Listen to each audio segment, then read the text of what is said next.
from our call, at least 600 units in the pipeline right now. 600 is about right, yeah. We find ourselves thinking in the nooks and crannies that most people don't. We were allowed 29 units and increased that almost 40 units. You have to see things just a little bit differently. You have to be able to pivot. Real estate is made possible because of the capital markets. You're convinced of a location. You're just not quite sure what the actual outcome is going to be or when it's going to be. Then only good things can happen. I have to stay out of this conversation. I'm in active litigation. Welcome to the podcast. My name is Taylor Avakian. I'm here with my esteemed guests today. I'm very excited about this. Gentlemen, we have Avi Stieglitz, we have Alan Nissel, and we have Richie Shamooilian. I say this all right? Listen, an Armenian, coming from an Armenian, the IAN last name is pronounced literally perfect. Amazing. Between the three of you guys, you have at least 12 buildings in Beverly Hills. Can you tell me why Beverly Hills? Sure. So we all have either grown up or lived in Beverly Hills for most of our lives. And so we have an affinity from growing up in Beverly Hills, going to the schools in Beverly Hills. And at this point in time where there's so much going on in Los Angeles, Beverly Hills is an oasis of calm in a sea of craziness. And so, you know, we're seeking the calmer waters where things are more contained and controlled. And, you know, our long-term outlook for Beverly Hills is much better than it is for the rest of Los Angeles. Do you think that's because the city council or the people in charge of Beverly Hills have I don't want to say an agenda, but you feel more comfortable with the way that they're approaching real estate and business than the city of Los Angeles? I'd say I feel more comfortable with the way they're approaching lifestyle. I think business is a separate kind of point of view, and we can get into that with our Builder's Remedy projects and all of that stuff. So kind of two separate things, but I think at the end of the day, Beverly Hills is a place that I don't know anybody who would not want to live there given the means and the ability to do so. And the day-to-day life in Beverly Hills, I think given, you know, crime and all of the issues we're dealing with in greater Los Angeles is the place to live. And so if you're going to buy, especially when it comes to residential, you're going to buy in a place you want to live, right? And so that's the simplest way to put it. And are most of the properties residential apartments, or what's the breakdown of the actual building types right now?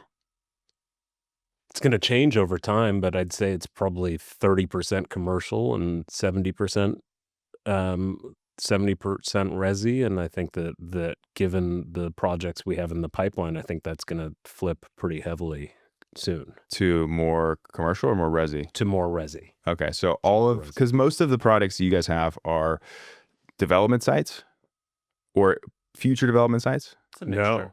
It's a mix? It's a mix, yeah. Okay. Probably half and half at this point. Okay. Yeah, we've got 5 projects in the entitlement phase right now. Okay. I can't even count how many units, but hundreds of units. From our call, at least 600 units in the pipeline right now, which is probably more than anyone right now in Beverly Hills. I would say 600 is about right, yeah. I don't know, it's not more because one Beverly Hills is more than that. Okay. But in terms of private individuals, family offices, you guys are definitely the most active in terms of development in Beverly Hills.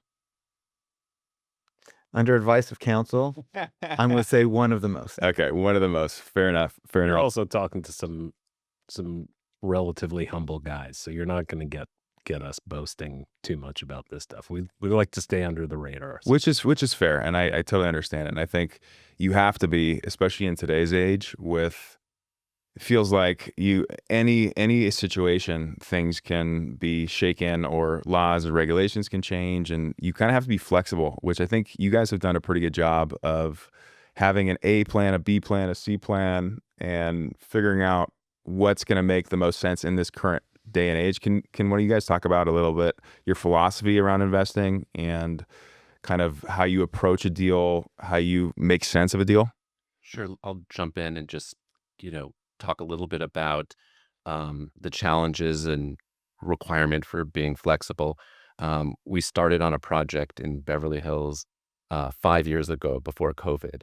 And so we're 5.5 years out, and we still haven't put shovels in the ground.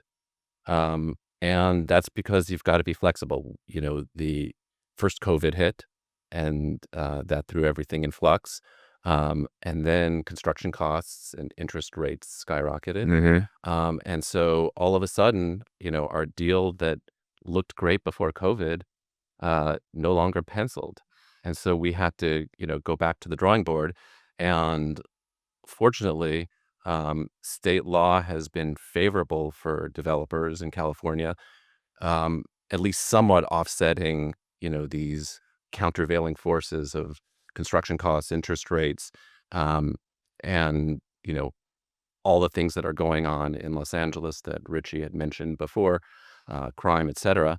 And so, we're now able to take a development site where we were allowed 29 units and increase that to, almost 40 units. Wow. And so that makes a difference in the underwriting. Mhm. But, we've got to go back and revise our plans, resubmit, and it's a long road. And, like if we weren't flexible, and be willing to change, you know, I think that the results that we will see will be a lot better Yeah. because we've been able to be flexible and, not rigid. And, we have a plan and this is what we're going to do. And we're going to build the 29 units. Yeah. Is that a function of, is there existing income on the property that allows you guys to have a little bit longer term horizon? Because I know for most capital, right, if plans get delayed that long, like it's a lot of interest they're paying and things like that. So was there a play there, or is the capital that you guys have a little bit more patient from that perspective? So we're very risk averse, and where most people would purchase land with a bridge loan or a land loan or with high interest rate and a short runway, we look for convertible assets that we can put stabilized loan on Mm-hmm. and have possibility that you were just describing that allows us to pivot when things happen. So on these particular deals, none of them has a bridge loan on them. So they're all very Trying to tell people what the interest rate is on our loans. I would love to know.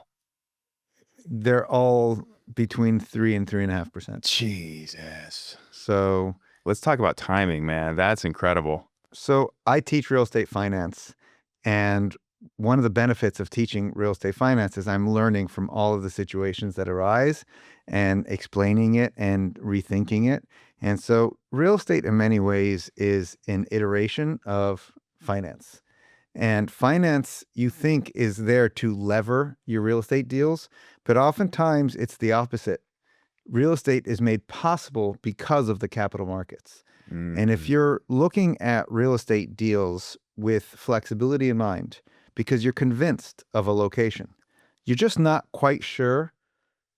I just have a great segue right there. You're just not quite sure what the actual outcome is going to be or when it's going to be, but you're convinced of the location and you can structure the deal with flexibility, then only good things can happen. And the best example I can give you about that is our property in Santa Monica, not Beverly Hills. Okay. Where it was a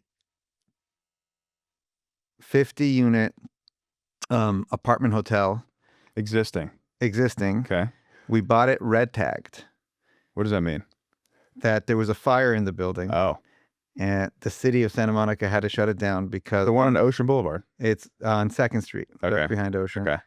And my brother and I were walking the building. We were on the roof. It had fallen out of escrow twice already because it was such a rough building. Mm-hmm. My brother had asked a police officer nearby if he would recommend his child living in the building And the police officer said, not no, but hell no. And That gives you some confidence. yeah, but we just knew the building was a great location. Second Arizona, right by the farmer's market, Yeah. views of the ocean. We just knew we would figure it out. Mm-hmm. And so we put a bunch of partners together, including how I met Richie Shamooilian in 2012. And we just thought that something good was going to happen. And so we originally thought we'd put it together for a hotel. That didn't work out. And then we thought we'd do creative office. And I'll let Richie take it from there.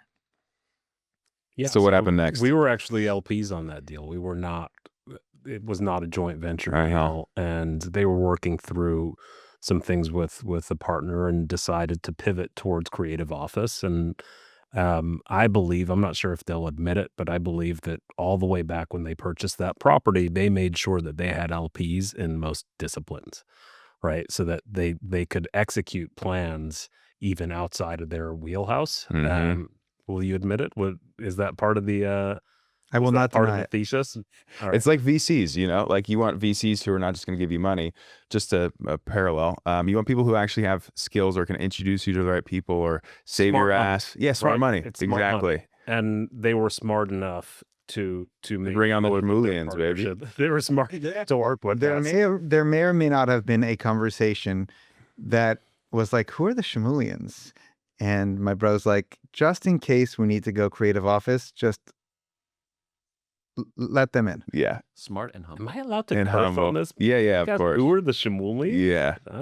All right. So let's get back to Well, okay, before we do that, Where's the we're all three in a room right here, and I haven't really explained why all three of us in a room, but would someone please explain to me how all of you guys at this point in time are working together on projects and how that came to be? yeah. So It's that deal. Avi and Alan have a relationship from childhood, Got it. right? So they've been bouncing. You guys off were each other. friends in the wee days. Besties from carpooling in the first grade Wow. in his mom's Mercedes convertible.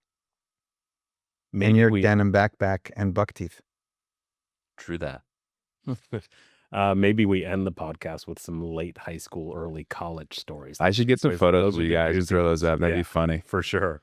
So they've known each other forever. Again, we ended up LPs on their deal in Santa Monica, completely passive approach to it until one day they decided to take a creative office, adaptive reuse path. And But just to answer your question, Richie, Avi was my attorney at the time, working on that deal. You were So- doing. You were still. Do you currently do law, or is it kind of? The closest I get to law now Yeah. is that I've guest lectured at one of Alan's classes at Pepperdine. Got it. So, but you were at the time you were in the throes of I doing was. law. Once Okay. upon a time worked at Big Law in New York, but I've recovered and now a productive citizen doing good things for the people of Beverly Hills. I love that. So then, basically, this deal put us all together. So yeah, please continue. So you were that doing. deal put us all together. Exactly and right. So you they were doing called creative us- office before. We were in the creative office world. Our full focus and kind of mission statement was bringing back historically significant buildings, whether or not they were deemed historic or not, very old architecturally significant buildings. We saw something in these buildings that most people didn't, and were able to kind of bring them back to life, which was really something we still are passionate about. Obviously, a little more difficult nowadays than pre 2020. Yeah. And so when they decided to take that direction, they reached out to us and said, "Hey, let's see if we can bring this partnership to a tighter level and see if we can work together on this." What are some of the creative offices buildings that you guys have worked on or own?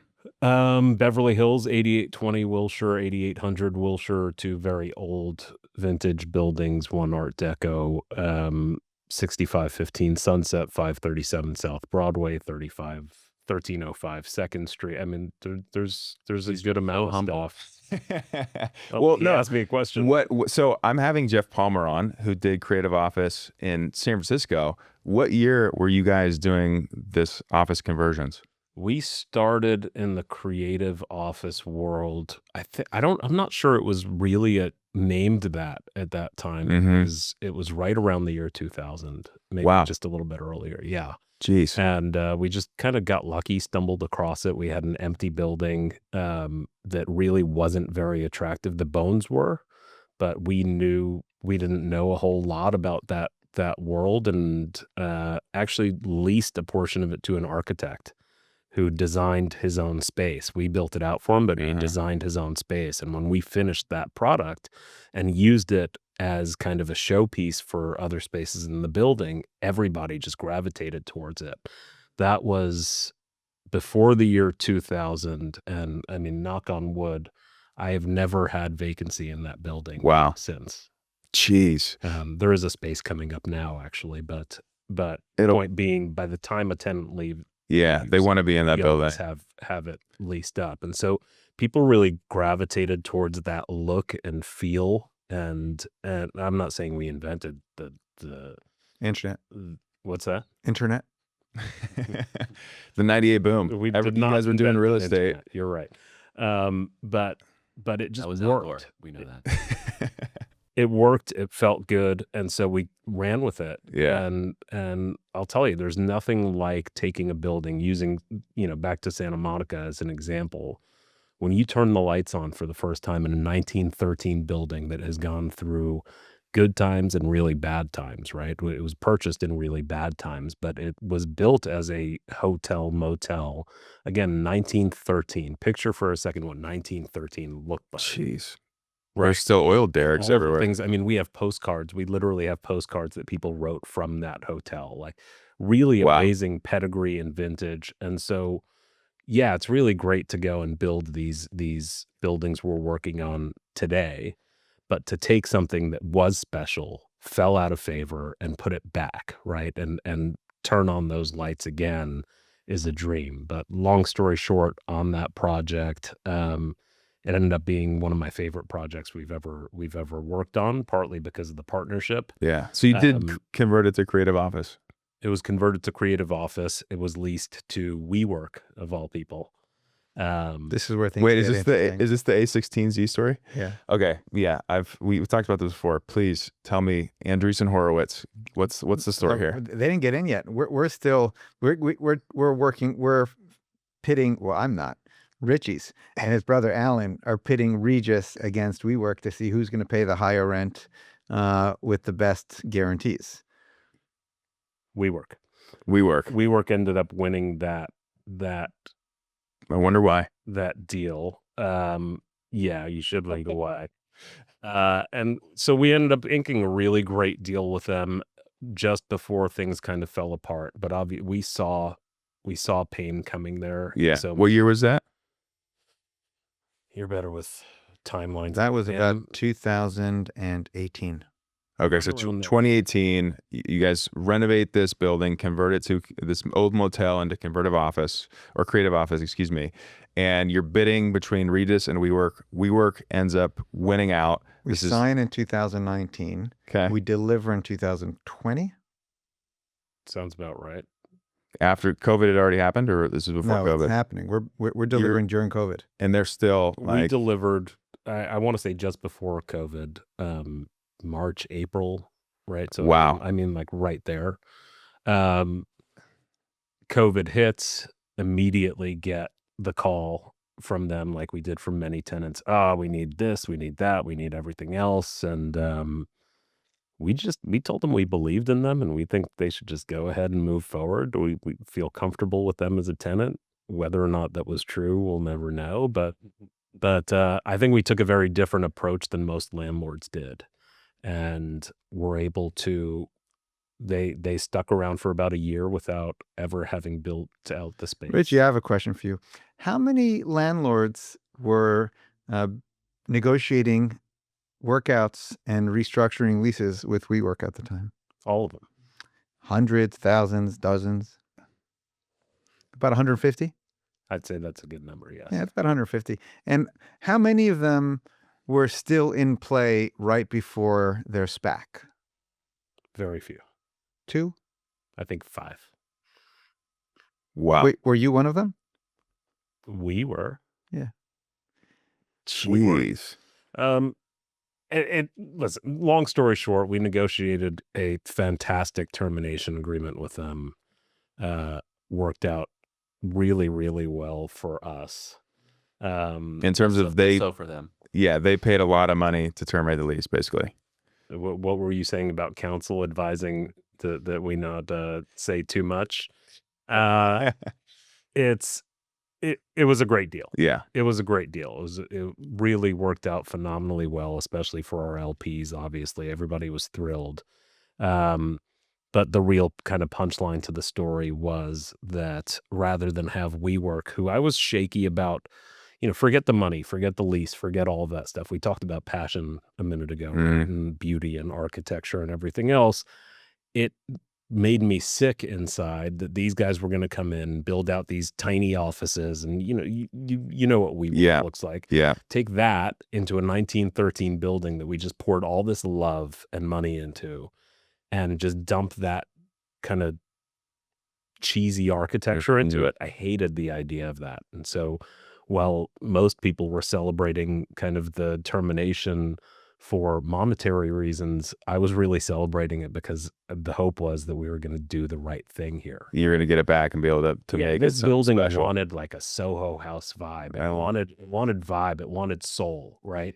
And WeWork really didn't have any soul. Do you feel like you guys look at buildings, and I'm going to come back to it because I know there's more to that story, but when you're looking at buildings, are you looking for that it factor, that character, that what makes this unique or stands out in a sea of other buildings? I'm looking for something that I'd be proud to live in, work in, be around, right? So it goes back to your question about Beverly Hills.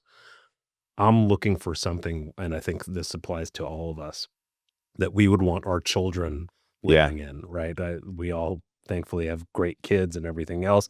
That's the type of thing I picture is if it's an office building, how stoked would I be to office out of that space and in that location, right? So yeah, we absolutely look for soul in a building. I mean, would you agree on the residential side?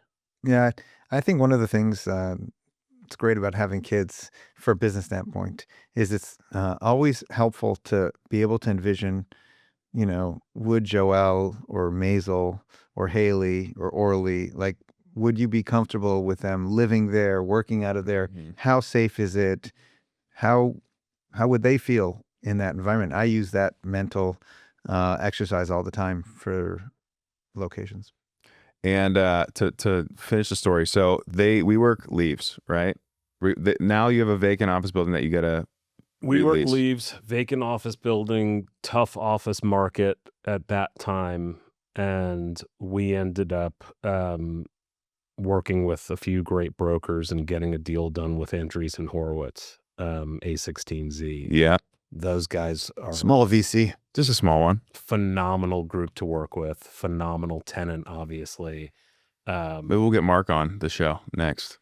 That'd be nice, huh? I'm going to join for that one. He's been doing a lot of podcasts. I mean, he's a real personality. Really, I can't think of anybody who better than him to have on a podcast. My God. For those people, for those big companies, like I don't know if you were negotiating with Newman, if he has his people do that, but did you ever talk to the guys? It's a great story.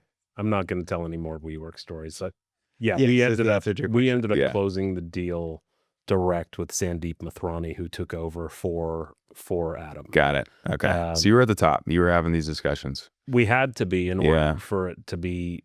And I think very quickly they realized that was kind of the issue in not being able to negotiate a fair walkaway earlier, was that it really needed to be a mano-a-mano real conversation, not going through the layers of corporate nonsense, right? So, and I think that that's a big place of where we as a group really shine.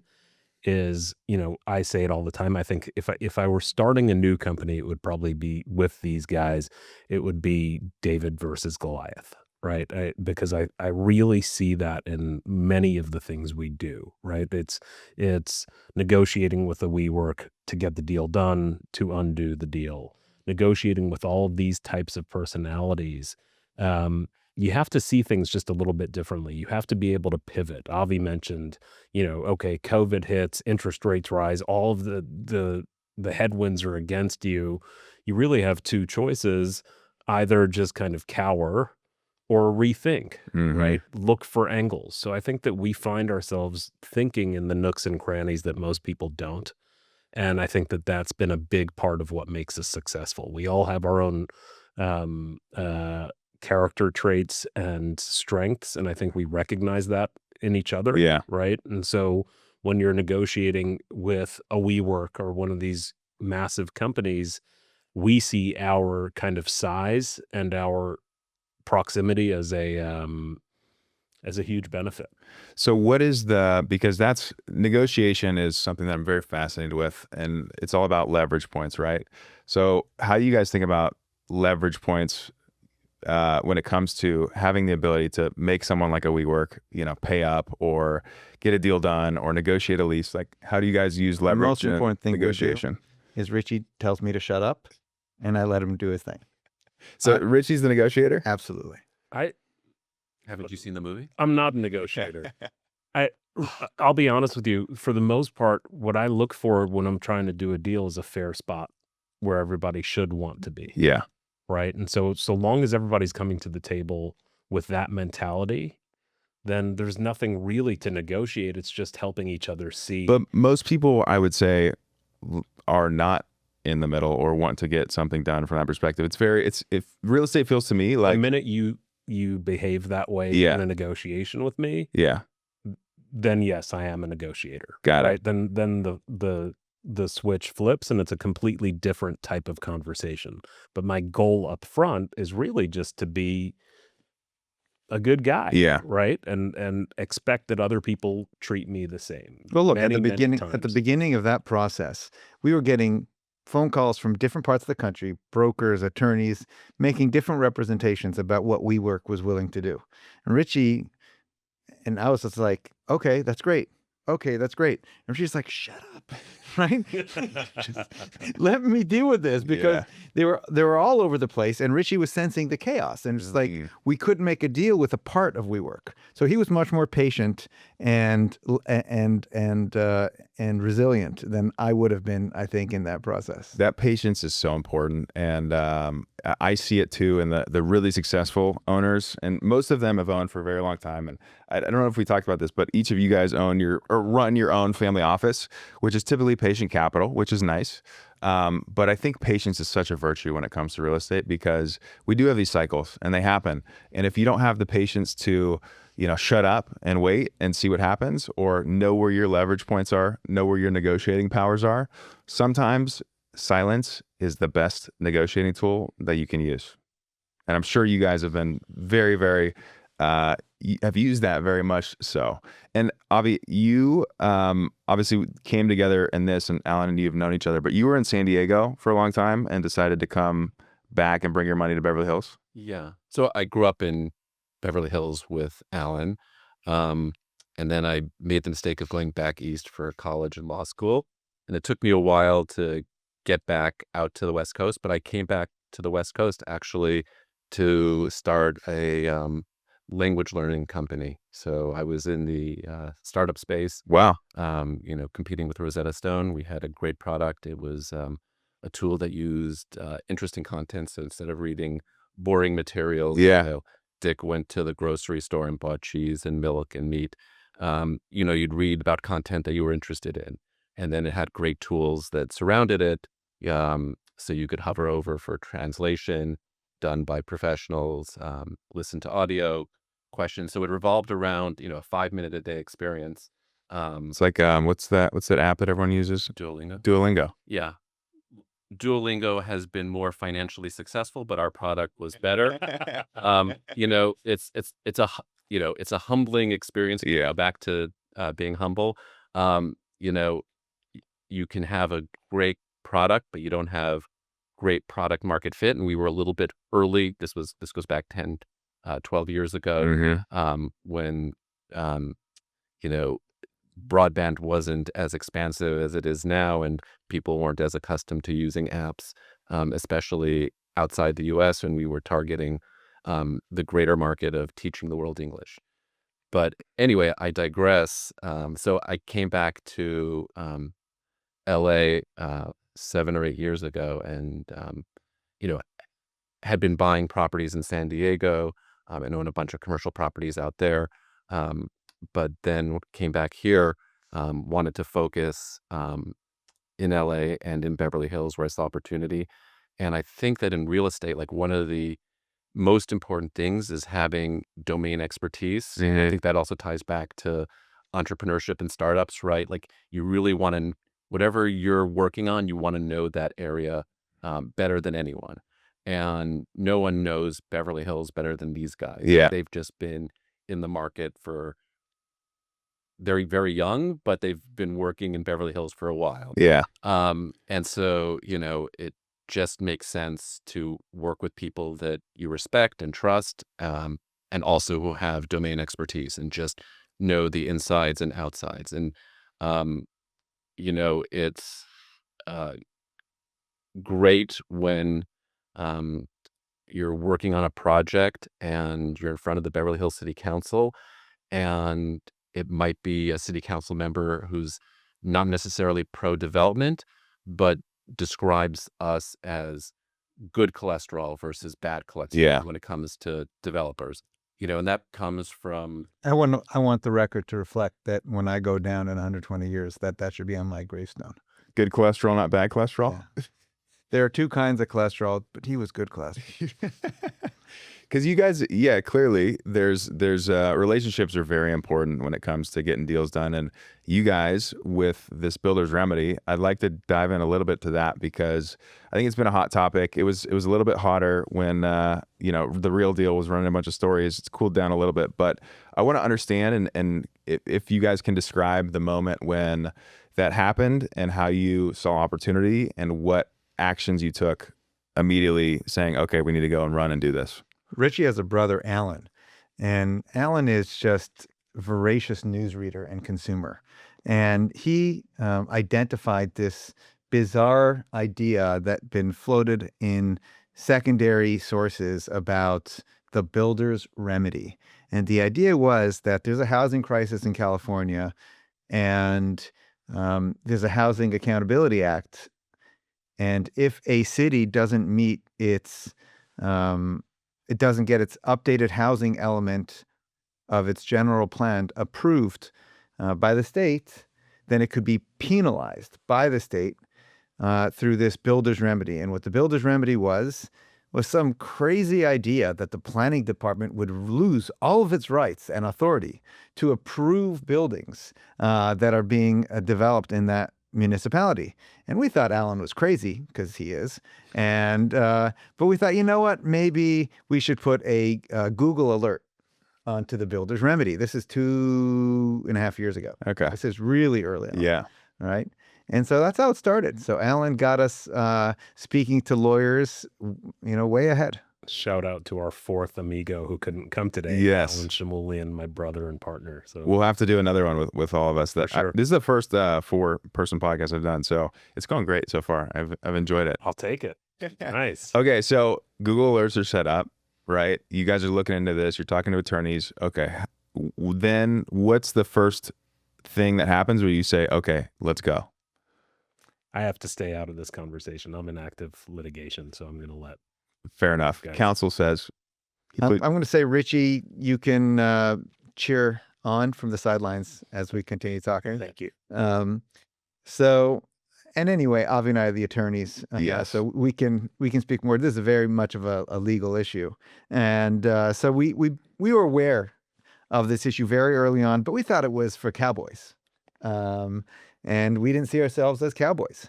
The risk averse. The two of you, and very risk averse. We're going to tell the city that we're applying for a project and it has no right to say no. City of Beverly Hills? Yeah, it seems pretty crazy. That seems bizarre. Just completely counterintuitive. But then a cowboy entered the fray, Leo Pasilnikov, right? Who's just a visionary and doesn't have as much sensitivity to what other people think in the city. And he submitted the first builder's remedy application in Beverly Hills on Linden, just off of Wilshire. So we're monitoring this closely, speaking to our attorney, Ryan Lederman from Holland and Knight. Shout out, Ryan. And not to be confused with Ryan Golick, who works at the city of Beverly Hills. Shout out. And we're following all this, and we're still thinking, you know what, we have properties on Wilshire Boulevard. Richard has 2. We have 1 on Wilshire. We have 2 others in the pipeline on Maple and Oakhurst. And we're like, still too crazy, but let's just keep an eye on this. And then the second thing happens that we just cannot explain, which is the city of Beverly Hills doesn't update the mixed-use overlay zone in a way that would have, we think, would have possibly satisfied HCD in Sacramento to approve its housing element. They make some changes in good faith, but they were, I think we would have said, foreseeably insufficient. But nobody listens to us because, you know, we're not politicians. And their next housing element update is rejected. Now, do you want to talk about Be Heard and our advocacy group that we started and spent a lot of time on to try and help Beverly Hills get out of its way and do the right thing and show them like where they can make meaningful. Oh, you're not going to believe this. Please. Make meaningful changes to their housing element, which most likely would have satisfied HCD and would have avoided the predicament that they got themselves into. So you guys were trying to help the city shore up the holes that would have then allowed for builder's remedy to occur. They decided not to take your advice or work with you.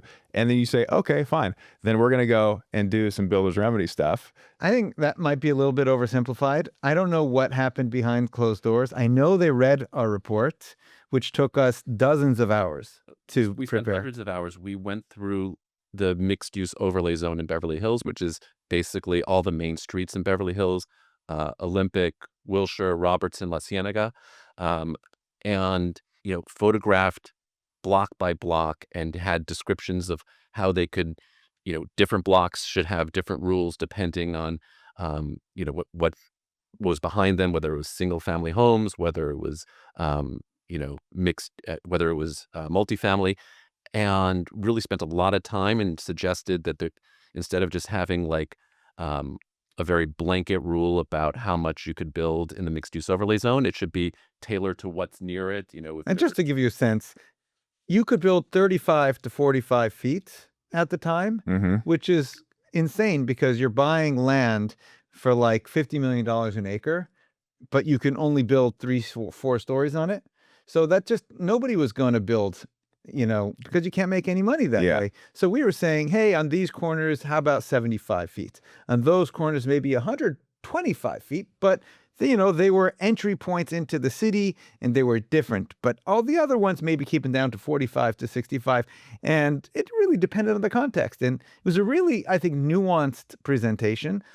And I know now they're working with Gensler to try to update the mixed use overlay zones. So hopefully that approach will incorporate some of our efforts. But I think what Avi's trying to say is it wasn't a one size fits all approach. It was really carefully studied. And I think it was credible. And they decided to not implement it, which then opened the door for you guys to then do what? So after their housing element wasn't approved again, everyone started submitting builder's remedy applications. And at that point, not everyone, but dozens of people started submitting builder's remedy applications. And at that point, if we didn't submit a builder's remedy application, then it would be possible, and now it seems likely, that there would be these tall buildings in Beverly Hills that would be the A-class buildings. And our idea of a mid-rise at 7 stories would have been, the ugly duckling in the crowd. And we didn't think that was a good move for us. And so because Beverly Hills had their housing element rejected again, and because the pipeline was now being filled with new builder's remedy applications, the train was leaving the station. And if we didn't get on the train, then we wouldn't have the possibility of having an A-class building in the city. So it was very reluctant. It was defensive. It was defensive. It was very reluctantly that we became builder's remedy applicants because if other people would have these projects, our properties would be devalued. And we also have investors to whom we owe fiduciary duties, and we didn't want them to look, well, they're getting 20 stories. Why are you guys just settling for 7? So what ended up happening? Where's the current, as much as you guys can say, like where are we at today? So one other thing to think about is, again, this goes back to what we were talking about before about being flexible. So we had a 7-story building with 56 units, and, interest rates are going up, and they're, at that point, not looking like they're coming down. Today, we're in a brave new world. I don't know where interest rates are going. We'll see how timely this podcast is. Yeah. At the time, today is day 3 of after Liberation Day. So, rates have come down. April 4th. 2 days. Certainly have. Yeah. See the 5 and 10. Gosh, dude, it's a good day for a lot of us, but continue. In some sense, but there's a lot of chaos, and we don't know how Very very true. And by the time gas hits the air, Can you guess which one is the liberal? Continue, please. who knows where things are? But He's not wearing red. I don't think any of us are. Okay, it was just We're all wearing red. So you're saying that there was a lot of unknowns. Interest rates were going up, and you guys had to make a move. Yeah, and so at 7 stories and 56 units, it again was looking challenging to make it pencil out, and so Builder's Remedy presents itself, and we're like, okay, let's proceed with this. And what's been really interesting about this whole process, and I think this even goes back to before the Builder's Remedy era, is just want to step back and talk about Beverly Hills, as a microcosm for the housing shortage in California. In the past 20, 25 years, there've been a couple hundred units of housing built in Beverly Hills. Maybe 20 units per year. Yeah, wow. vast majority of which were for sale. Condos, right? Condos. Yeah. Apartments, even less. Yeah. Right. Single digits per year. Jeez. There just wasn't any because Beverly Hills, was very happy with the way things were. Lots of NIMBY residents, and they had sway over the politicians in the city, and so and that was fine. And zero population growth in 50 years. Seriously? The city is around 40,000 now, Less, fewer. slightly. Because there's nowhere to move in, right? One moves out, one moves in. There's no, Right. you We're can't, in no a density. period of transformation because of all. Number one, because of state density bonus laws that went into effect Yeah. prior to this Builder's Remedy era. And now with all these Builder's Remedy projects, it feels like things are going to change in the next couple of years. But, Beverly Hills was fighting change. And what's so interesting is that, if you were a developer in Beverly Hills, you had no recourse, right? Like, there was really no by right. Everything had to be approved, and, you could be negotiated down to basically something that wasn't feasible. Yeah. So you couldn't build any deals that wouldn't make any sense. Yeah, and so that's why there wasn't any development in the city for the last 25 years. And so that changed with state density bonus laws that went into effect. And you now have, what's fascinating to me is an ally on our side that's bigger than the city, the state. Mm-hmm. And that's been transformative in terms of how things are proceeding. And, obviously, in some ways, the pendulum maybe has swung too far with Builder's Remedy, with the city having no control over development in the city. But that's a result of this pendulum being so far the other way previously. So, we're in interesting times. Do you think that there'll be the pendulum balancing out again, and you think that the housing that needs to be there will get built, and it's not going to be this free for all of every parcel we're going to try to build as many units on as possible because it's going to make the most amount of money? Yeah, I think that now the Beverly Hills City Council gets it. Yeah. I think they're very reasonable. It's a great council. Mayor Sharona Nazarian just installed. A lot of hype, a lot of excitement about what the city council is going to do. Of course, they're in a pickle because on the one hand, they have to be practical about the realities of state law. On the other hand, they were voted in by residents who don't want hype. And they don't want the city's landscape and skyline to change to becoming one, even like West Hollywood or Santa Monica, which are great municipalities, but they're not Beverly Hills. Yeah. Right. So they're in a pickle, but I think they get it. I really do. I think they understand what needs to be done. And obviously there's a litigation that we're all following, Leo's litigation. And that will be another data point to consider. In the process. But even without considering that litigation, I think they understand and they have a good rapport now, it seems, with HCD. And I'm optimistic, cautiously optimistic, that the lion's share of litigation is behind us. Okay, good. I'm glad. Because, we want everyone to be able to make Beverly Hills a better place, right? You guys grew up there. You want it to not just be this free for all, but you also understand that there's a need for something like this. So I think it's a balance to be able Beverly Hills does need some housing, especially senior housing. A lot of seniors in Beverly Hills that would like to age in place and need more places. Shout out to John Mirish, who's working tirelessly to that end. And I think housing will help, but it has to be reasonable, has to be in the right place. And we're excited to be a part of that solution. So what are you guys focusing on now? Where's the immediate focus and what does that look like? What are we focusing on now? Well, That's a great was question. the last 30 minutes not enough focus? Do we need more focus? It turns out we do. Yeah, we've kind of turned our attention just a little bit.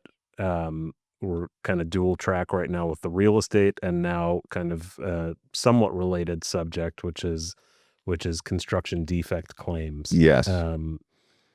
Alan went through a few claims on his own that I kind of sat in on and watched the process and was really fascinated by how broken the system is and how heavily stacked it is against policyholders, property owners. Avi's also the irony, or I don't know if it's irony, but Avi was originally my attorney. Now he's my client. Wow. Okay. Sounds like hair club for men. For the layman, can someone please explain to me construction defect and why is it such a difficult, convoluted situation, and why you're trying to solve the issue? Sure. So when a developer builds a building or has a building built with a general contractor, then usually the developer will get insurance. There are two main kinds of insurance that a developer will get. Of course, in construction, builder's risk, in order to make sure that if a fire or other catastrophe brings down the structure during construction, that there should be coverage. And also like a CGL or a liability policy for any potential litigation that should arise out of negligence or something like that. And usually the developer is not that concerned over what the coverage is and is more concerned about how much that coverage will cost. The developer will then proceed to build or have the building built. And after the building is built, there might be a defect that was caused by a general contractor or a subcontractor, and that defect will result in some actual damage. And when that happens, you have a construction defect claim. Now that construction defect claim can be pursued in a variety of ways. Most typically, right, what's the developer going to do is call his broker. Hey, you got me this insurance, right? Or the developer called the general contractor. Hey, you screwed up, fix it, right? So let's say the general contractor fixes this. Great. Let's say you call up the insurance broker and the insurance broker says, I got this. I got you. We're good, right? Usually that doesn't happen. Got it. And when that doesn't happen, who are you going to call? Alan Nissel. So when that doesn't happen, you're going to usually do one of a few bad things. Get frustrated, call a lawyer, immediately litigate, but call your insurance broker and cry. And so when that happens, it helps to have somebody who understands the insurance coverage issue, understands the construction issue, so understands insurance, understands construction, and understands the law. And it's very difficult to do all those things. I mean, when you get into a car accident and you have insurance covering your car accident, how long does it take for insurance to cover that claim? A day, a week? It's very simple. It's much more complex when you're dealing with construction.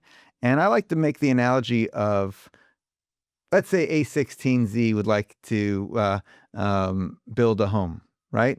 And they call you up, Richie, and they say, Richie, we want you to build us a home. You did such a great job for us in Second in Arizona. We want you to build us a home. So they have all the money in the world to build a home. And they have a design aesthetic. Let's say they say, I want to use Zoltan Poly because he's the best architect, right? Shout out to Zoltan Poly. And let's say they have the architect. And they say, let's say they want to use a general contractor who builds amazing single-family homes, right? Let's say Don Hanover. Shout out to Don Hanover, who builds amazing single-family homes. And now let's say they don't want to spend all the money themselves. They get a loan, right? So let's say they use Rob Kusich at Chase. Shout out to Rob Kusich, right? And so you get the team together, okay? So you have the team, you have the money, you have the plans, you have the general contractor ready to build the plans, right? Who's going to run the show?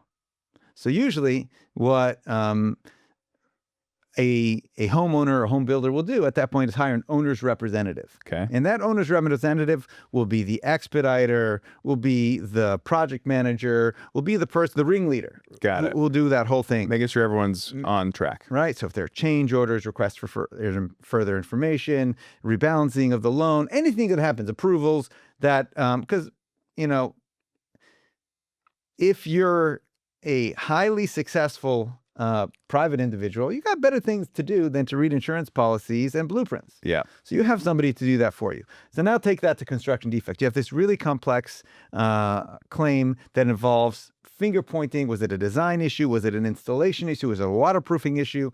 Right? It's a whodunit. And then you have the legal question of what does the law say about the coverage? And then you have the coverage questions. What does the policy say? So you need to have somebody who understands real estate, understands construction, understands law, understands policy, and that's a lot of different people. And so what we try to do is we try to bring the level of sophistication. Doesn't know any of the details. It's been a year and a half since the incident, and we're no further along than we were a year ago. Wow. And I hired a public adjuster, and still didn't make a difference. And so, finally I was like, all right, we need to bring in the big gun. We need to bring in Finch and Hammer to, let the insurance company come to its senses. A little fly under their ass. Yeah. And so we just started that process, and, we'll see how it all figures out. But it's crazy that this is what one needs to do. To be able to actually make these things happen, which I'm curious to know from your guys' perspective too, because a lot has changed in the insurance world. I've seen it over my career too. I used to underwrite deals at 45 cents a square foot for insurance. And now if I'm lucky at $1.50 for a nice new building, right? I mean, I just heard and got a quote for a building we're valuing. Their current insurance policy is $2.30 a square foot. Oh my God. Which is just absurd. That's crazy. Like over 15% of their expenses. So I'm curious to know you guys' opinion on insurance in California. We just had the wildfires. A bunch of insurance carriers are pulling out. Like, what does that look like? So insurance in California is changing right now in a major way because Californians are pissed. First of all, they're pissed because they're paying very high rates. But you know what they're pissed about even more? That they're not getting any return on their investment. And so we're seeing right now where the Department of Insurance is allowing certain insurance companies to increase their rates so that there can be more competition in the space, so that there can be better product for the policyholders, which is a good thing. Insurance companies should make some money, right? It is a transfer of risk for the purpose of a return on that risk. So that is a good thing, and that's changing. But in the meantime, there's going to be a whole hell of a lot of claims because right now, everyone from Fair to the rest of the insurance companies are highly understaffed for the flood of claims that are coming through. So if you're in this space right now, you're not bored. What is the timeline on getting feedback on a situation? Obviously, a year and a half, and that was before the fires. What can someone expect when they need to file an insurance claim? I think all insurance claims are not built equally. Got it. Right? So car versus this stuff, yeah. Yeah, lose a watch, have it stolen overnight. Yeah. Right. Avi's case, a year and a half with an adjuster's assistance, and they're just sending him from department to department, which sit and spend all their waking hours learning about the intricacies. We talked about thinking through those nooks and crannies, right? We talked about negotiating from a good place, and things changing quite a bit when you're not treated in the same way. Yeah. We believe that policyholders, specifically in the construction defect space, are being treated very, very poorly. We believe that this is being done on purpose, and I mean, I can't necessarily blame them, but it's why we're here. We're here to combat that head on and do a damn good job of it, while everybody else just gets to work on what they're good at. Right. Well, it helps that you guys are developers, so you understand the situation. Oh, we come at this very much from I'm not just president, I'm also the member. Yeah. So we're very much coming at this from a user standpoint, just like all real estate that we envision our kids living there. From the insurance standpoint, we're consumers. Our business partners are also the people who have sold us insurance. Our coverage counsel people are the people literally writing the policies. Our litigators are the people who are, the chat GPTs, top litigators for construction defects. They come up in the search results, that's legit. So, we're really trying to bring the best slingshot to the battle against Goliath, because we really think that if you're paying for insurance, it shouldn't just be a cost center, a loss. It should be a place where if the SHIT does hit the fan, you should be able to recover, and it shouldn't take 3 to 4 years, and it shouldn't be quarters on the dollar. It should be dollars for the dollar. So then let's go back to focus then. Obviously, this is something that you guys are putting a lot of energy and effort into. You simultaneously have real estate development deals going on right now. How do you determine what the best opportunity to work on is, and what for you guys is your philosophy in terms of all three of you guys have individual things going on and all three of you guys have cohesive things going on together? So how do you determine, as if you were telling your kids, right, how do you know what opportunity to go after and where to put your focus? Learn how to say no, I think is a really important thing that I think we've learned more recently meaning in the last 5 years than I probably knew how to do in my career leading up to that. But being able to say no to projects, to individual tasks, you only have so much time, right? And I mentioned earlier, we all have kids and we all have families and we all have wives who we love dearly. Shout out to wives. Tanya. Yep. They'll be watching this for sure. No question. We're sending very, very interested in everything I do between the hours of 8 and 6 Yeah. p.m. for sure. So it's learning to say no, and it's learning that when you do say yes to something, you really give it everything. Yeah. Right. And so we don't take on more than we can chew. We are surrounded by great people. We understand each other's strengths with Alan and everybody else at the office. We all have different things to bring to the table, and everybody knows what their job is. So long as you say no to enough, learn to delegate and focus only on the things you're great at, everything works out fine. It helps when you have great people in your corner too, who you can trust and are dream. specialists at what they do. Why should marriage be the only great partnership? Yeah. Right? I mean, we're all, thank God, happily married. Shout out to Sarah. But at the end of the day, partnership is the key. Yeah. Talk about flexibility. Avi, Vincent Taglioni Stieglitz was talking earlier about the importance of flexibility. It's not just for the location of the property and its ultimate use. If you have the right team, then the question that you asked, Taylor, which is a great one, is how do you know when to pass, when to say no? Well, if you have the right partners, it's not just up to you. So we have weekly development meetings, 3:00 Thursdays in person. We're all on time. It's a lot of pressure to get all us there on time. And we fight about if one person's a minute late, 4 minutes late. And so, but unfortunately, there was a first and a second deed of trust on the property ahead of my lien. Oh, geez. So there wasn't much left for Yeah. for me at the end of the day.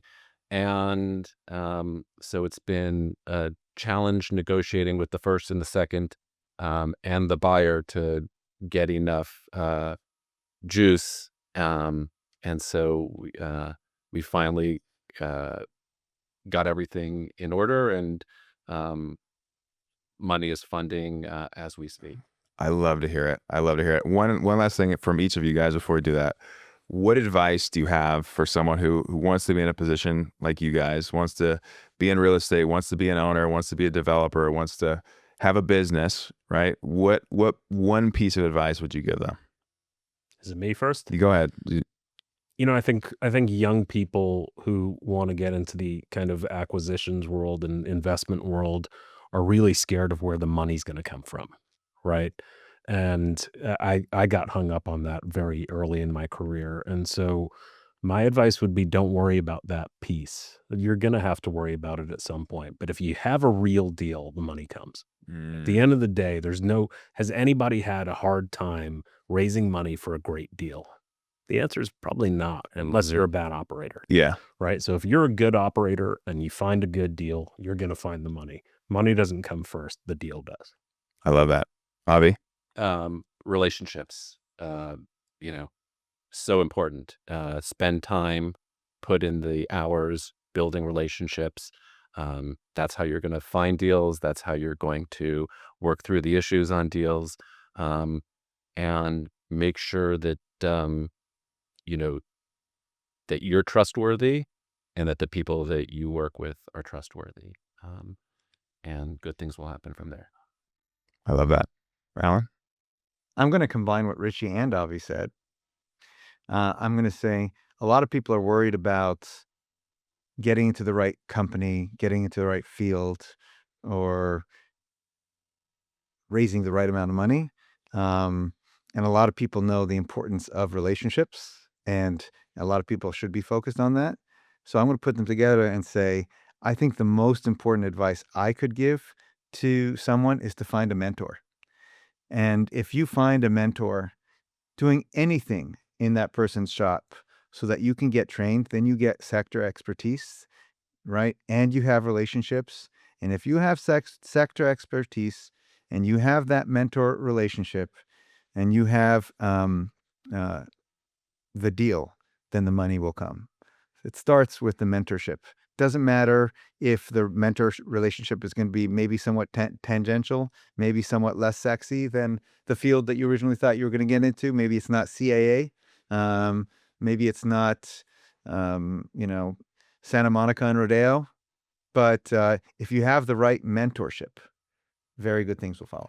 Well, I can guarantee you guys one thing. You'll be getting a ton of calls from people because there's a lot of young people who watch this, and I know that they're hungry. They want to do well. They see what people like you guys have been able to build, and they want a piece of it. And so I can guarantee you're going to get some calls from that. So hopefully they'll be calling you. Yeah, we'll see. We'll see. Guys, I appreciate it very much. Thanks for being here. Thank you. I appreciate it. I really appreciate it.